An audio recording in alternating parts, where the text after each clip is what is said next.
Yeah, I want to go over a little tip on basically the way to flat proof your bike. Just about flat proof. In a way, I like this idea because it doesn't involve buying Kevlar tires, which is one way. But the way I'm talking about is using flatstop liners. It's something that goes between a tire and a tube, and I'll show you what that is. Now, when you take the wheel off on a bicycle, you always want to put it on the smallest cog so it's easier to remove, right? And I just got it set up upside down on a couple pieces of lawn furniture. I also want to mention out a couple things before I can get into the main purpose of this. I've been riding, I used to ride like a gazillion miles, a lot of miles on a bicycle, and that's how I got into motorcycles. This came with these side reflectors, but you notice I put these reflectors, these are tape reflectors on the rims themselves because I used to ride a lot at night too. Very low weight, so if you don't want these reflectors, these big heavy ones which are opposite of the stem, you might want to put these kind of reflectors on it. And if you're using a bike for kind of like transportation sometimes, like you're a Chevy or a Ford or a Dodge or something, you might want to consider a rear fender. I made this one hug the wheel pretty damn close, not in the back so much because the wheel rotates this way, but in the front.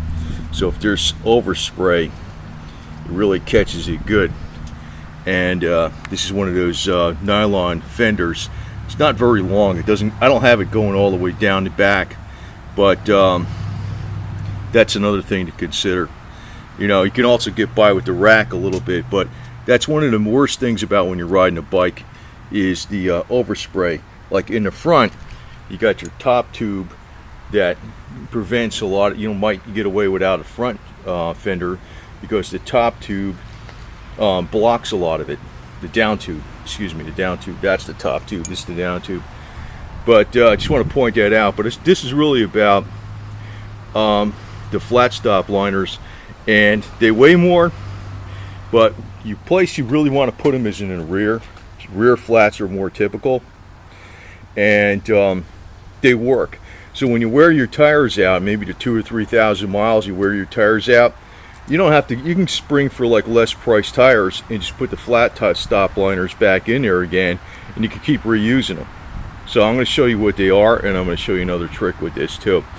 Because a bicycle can be fun, awesome transportation for just a few miles, and get some exercise at the same time. You don't have to join a gym, and you just do you save a dollar here or there on gas or something. But it's kind of fun because you see a lot of things you don't see when you're driving in a car. Well, let me show you what these flat stop liners are, and I just want to throw a couple more tips in there in the same video about various things if you're actually going to use a bike for practical purposes. Now, it is possible to get the tire off by hand, especially a mountain bike tire, and you can use a screwdriver, but I like using these tool. I think it's by Z-Tel. They snap together.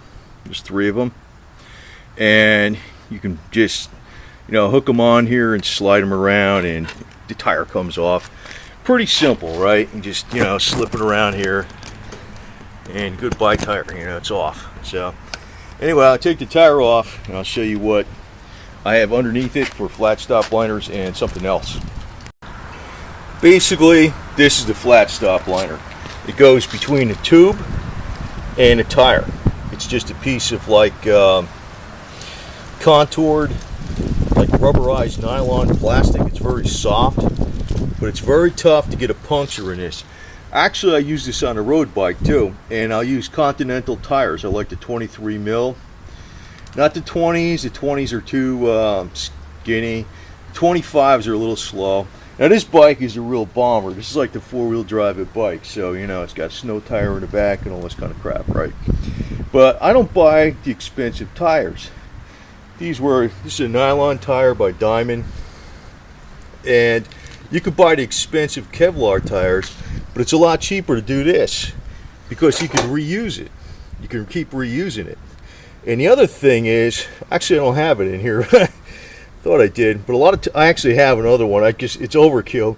You can use a heavy tube where this side is thicker rubber, not the whole tube, but only the side that's facing the tire. That's another good idea, But the best thing is these flat stop liners, man, because a lot of times I go like 50 or 55 to maybe 60 or so miles out on a ride, and I'm like, I don't want a flat, man. I mean, if I got a patch kit, say it's raining out, say the weather turned like crap, do you want to deal with a flat? No, you don't.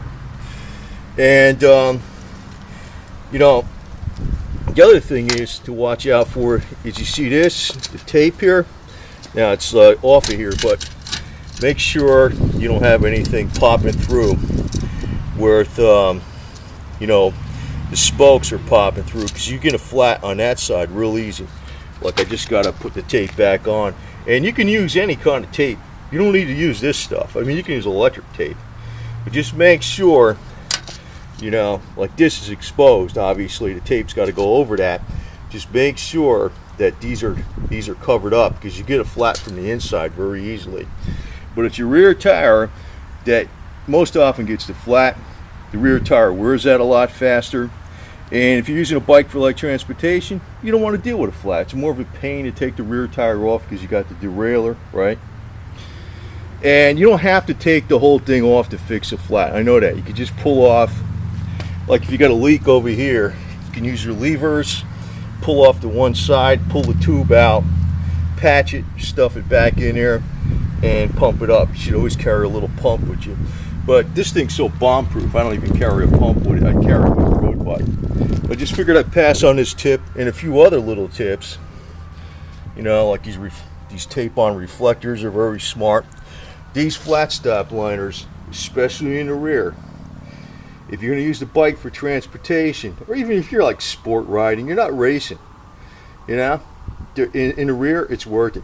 Now, the ones they got on the road bikes, obviously they're a lot thinner and a lot lighter than this, and you don't feel them too much, really, to tell you the truth.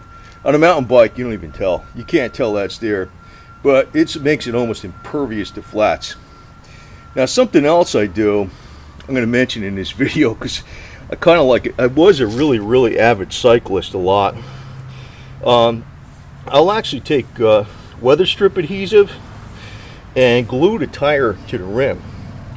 And the reason is, sometimes I'd run low pressure, not so low where I get a pinch flat, where in other words the tire crimps into the rim here, but sometimes the tire would spin in the rim.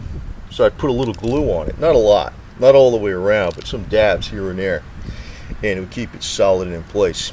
So I figured I'd pass on this tip because a lot of people don't know about this. And if you want to ride a bike for transportation, if you got these flat stop liners, you're pretty much not going to get a flat. I think when I had this mountain bike with these flat stop liners like this, I think I got a flat one time. I think that was it. And I mean, I'm talking like, I don't know, 13,000 miles of riding over a period of a couple of years. A lot of riding, man. So they work.